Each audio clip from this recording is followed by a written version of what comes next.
قرآن پاک میں اللہ تعالیٰ نے اکثر اللہ اور رسول کو ساتھ ساتھ ذکر کیا، اطیعوا اللہ و اطیعوا الرسول من یطع اللہ و رسولہ۔ کل میں نے تھوڑا سا اس پہ بتایا تھا، تؤمنون باللہ و رسولہ، آمنوا باللہ و رسولہ، براءۃ من اللہ و رسولہ، اذان من اللہ و رسولہ، من یعص اللہ و رسولہ، من یشاقق اللہ و رسولہ۔ یہ قرآن میں بے شمار ہے کہ اللہ اپنے ساتھ اپنے حبیب کو لاتا، لیکن چند مقام ایسے ہیں جہاں اللہ اپنے ساتھ والدین کو لاتا ہے، ماں باپ کو لاتا ہے۔ اس کے علاوہ اللہ اور کسی چیز کو اپنے ساتھ ذکر نہیں، یا اپنے ساتھ اپنے حبیب کو ذکر کرتا ہے، یا پھر اس کے بعد اللہ تعالیٰ نے ماں باپ کو اپنے ساتھ ذکر کیا ہے۔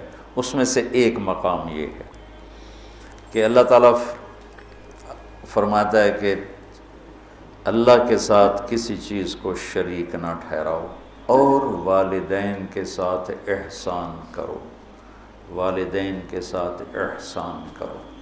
وَقَضَىٰ رَبُّكَ أَلَّا تَعْبُدُوا إِلَّا إِيَّاهُ وَبِالْوَالِدَيْنِ إِحْسَانًا يَا بُنَيَّ لَا تُشْرِكْ بِاللَّهِ إِنَّ الشِّرْكَ لَظُلْمٌ عَظِيمٌ وَوَصَّيْنَا الْإِنسَانَ بِوَالِدَيْهِ۔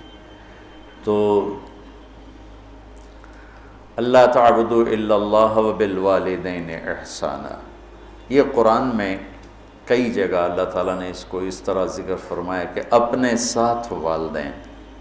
اللہ کا شکر ہے کمزور سے کمزور مسلمان بھی مشرک نہیں ہوتا ہے، اس لیے اتنی جلدی کسی کو کہنا یہ مشرک ہے، یہ مشرک ہے، یہ مشرک ہے، یہ بڑی زیادتی کی بات ہے، بڑی زیادتی قبول ہے۔ اس سے احتیاط کرنی چاہیے، اس سے بچنا چاہیے۔ اللہ کے فضل سے مسلمان کے دل میں توحید ہے، وہ جہالت کی وجہ سے کوئی کچھ بول رہا ہوتا ہے، کوئی کچھ بول رہا ہوتا ہے، اس پر اس کو کافر قرار دے دینا، مشرک قرار دے دینا، یہ اتنا آسان نہیں ہے۔ تو میرا ملک تو ویسے ہی ٹکٹک کے کفر کے فتوے مل رہے ہیں، جتنے مرضی کٹوا لو، جتنے مرضی لکھوا، جنہوں مرضی کافر قرار دے دو، جنہوں مرضی، ہر قسم کے لوگ ہوتے ہیں۔ تو اللہ تعالیٰ ارشاد فرما رہے ہیں کہ ایک تو میری ذات میں شریک نہ ٹھہراؤ، یہ حرام ہے، اور دوسرا کیا ہے؟ بالوالدین احسان۔ احسان کا کیا مطلب ہے؟ کسی کام کو اس کی سب سے عالی شان خوبصورت شکل میں ادا کرنا، اس کو احسان کہتے ہیں۔ ہمارے اردو میں احسان کا مطلب ہے کسی کے ساتھ کوئی بھلا کر دینا، بغیر کسی معاوضے کے کسی کے کوئی ایسی مدد کر دینا، اس کو احسان کہتے ہیں۔ وہ بھی ہے، وہ بھی اس میں شامل ہے، لیکن عربی میں احسان ہے مل احسان ان تعبد اللہ کأنک تراہ فإن لم تکن تراہ فإنہ یراک۔ احسان کیا ہے؟ کسی جو کام بھی کرے، اچھائی کا، بھلائی کا جو کام بھی کرے، اس کو اعلیٰ درجے پر کرنے کا نام ہے احسان۔ تو اللہ تعالیٰ یہاں ارشاد فرما رہا ہے کہ والدین کے ساتھ احسان۔ اچھا ایک اس پہ ذرا غور کریں، اللہ تعالیٰ فرما رہا ہے آؤ میں تمہیں بتاؤں کہ حرام کیا ہے، ٹھیک ہے؟ کہتا ہے شرک نہیں کرنا ہے تو حرام ہے، اور والدین کے ساتھ احسان، یہ حرام کے نیچے کیسے آ گیا؟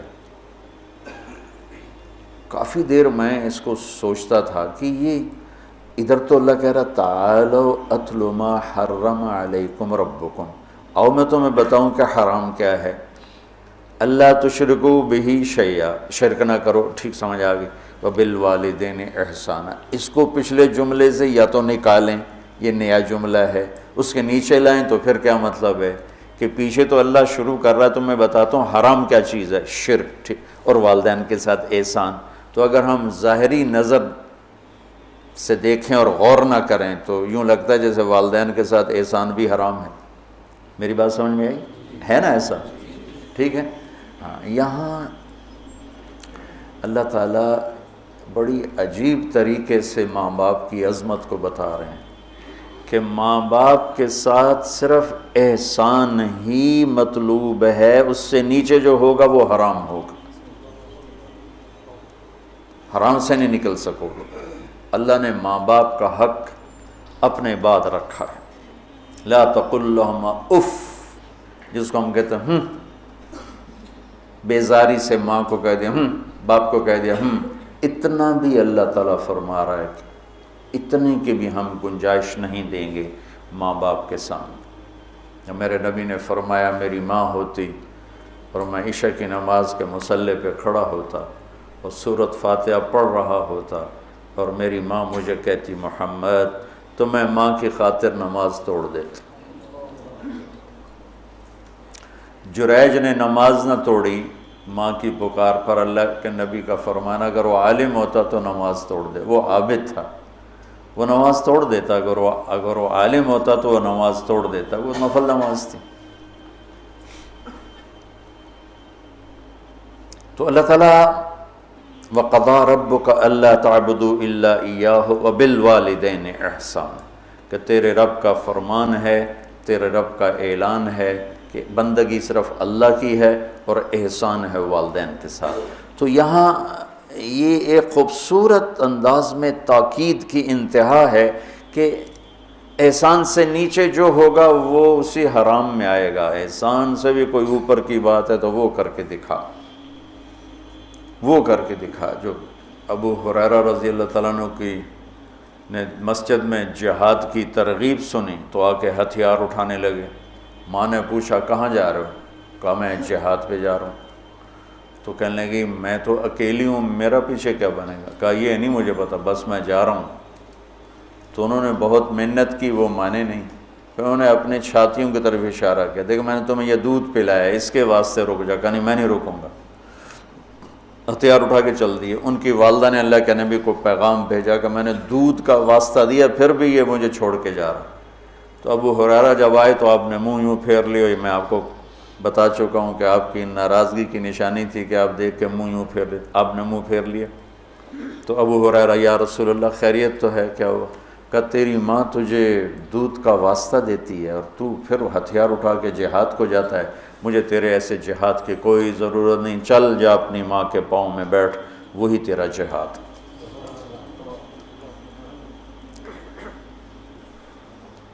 کلاب بن امیہ جہاد میں چلے گئے، والدین دونوں بوڑھے تھے، تو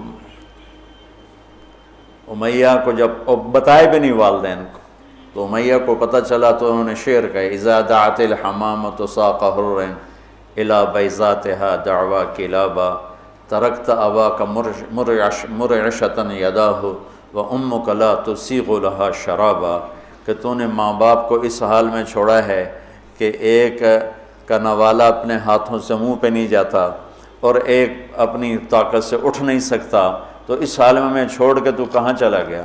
حضرت عمر کو پتہ چلا اشعار کا، تو انہوں نے فرمایا کلاب کدھر ہے؟ کہا جی وہ جہاد میں فلاں محاذ پر، کا بلاؤ اسے۔ تو انہیں بلایا گیا، اور جب وہ مسجد میں آئے، کہاں گئے تھے؟ چوری کرنے، ڈاکہ ڈالنے؟ کہاں گئے تھے؟ بولو۔ مسجد میں آئے تو حضرت عمر کھڑے ہو گئے، کوڑا اٹھا کے مار مار مار، کوڑا مارے، اچھا یہ کون سا جہاد ہے بوڑھے ماں باپ کو چھوڑ کر؟ پھر ایک لگائیں ٹھو، یہ کون سا جہاد ہے بوڑھے ماں باپ کو چھوڑ کر؟ اتنا مارا کہ اس کے سر سے خون نکلنے لگا کہ یہ کون سا جہاد ہے بوڑھے ماں باپ کو چھوڑ کر؟ تو پھر فرمایا جب تک تیرے والدین زندہ تجھے مدینہ سے نکلنے کی اجازت نہیں۔ میرے نبی نے بتایا تھا نا قیامت کی نشانیوں میں سے ادنا صدیقہ و اقصا اباہ، کہ لوگ دوست کو گلے لگائیں گے، باپ کو دھکے دیں گے، باپ کو دھکے دیں گے، دوست کو گلے لگائیں گے، والدین اولاد سے ڈریں گے۔ اطاع الرجل زوجتہ وعق امہ، بیویوں کی خاطر ماؤں کو ذلیل کریں گے۔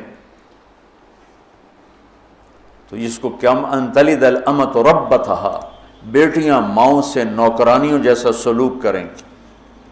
پرانی بات ہے، میں ایک ماں بیٹی کو دیکھ رہا تھا، بیٹی ماں سے کہہ رہی تھی، بیٹی ماں سے کہہ رہی تھی بھوک نہیں بھوک نہیں، ہمارے علاقے کی بات، اور اس کی ماں کے موٹے موٹے آنسو گر رہے تھے، بالکل خاموش، وہ حیران پریشان بھی، جس کو میں نے پیٹ سے جنم دیا آج وہ مجھے کہہ رہی ہے بھوک نہیں۔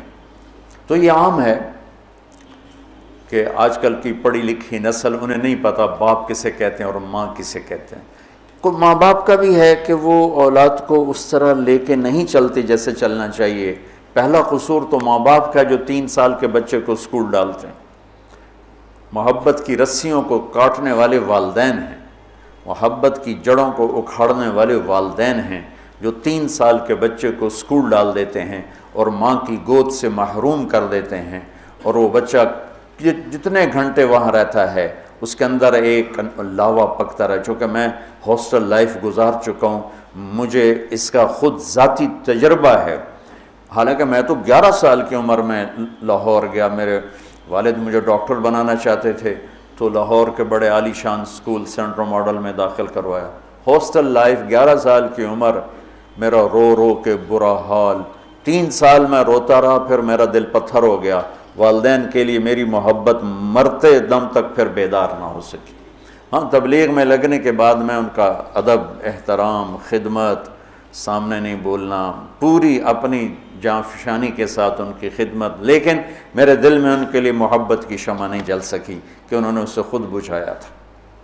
تو اس میں والدین آج کل بہت روتے ہیں، لیکن اس میں ایک بہت بڑی وجہ خود والدین بھی ہیں کہ وہ بچوں کو وہ ٹائم جو پہلے 10 سال والدین بچے کو دے دیں، ساری زندگی بچہ والدین کو دے دے، اور 3 سال کے بچے کو دھکا دے دیا۔ اب تو اسکولوں کا اشتہار ہے 18 ماہ کا بچہ بھی لے لیں، میں جمدے نال ہی لے لو، ماما نے چھٹی دے دے میں جم کے تھوڑی جھولی چ پا دیں۔ یہ میں کیا کروں، میرے دیس کا ڈاکٹر بھی تاجر ہے، وکیل بھی تاجر ہے، اور یہ علم والے بھی تاجر ہیں۔ جب کسی قوم پہ زوال آتا ہے تو ہر شعبے پہ آتا ہے۔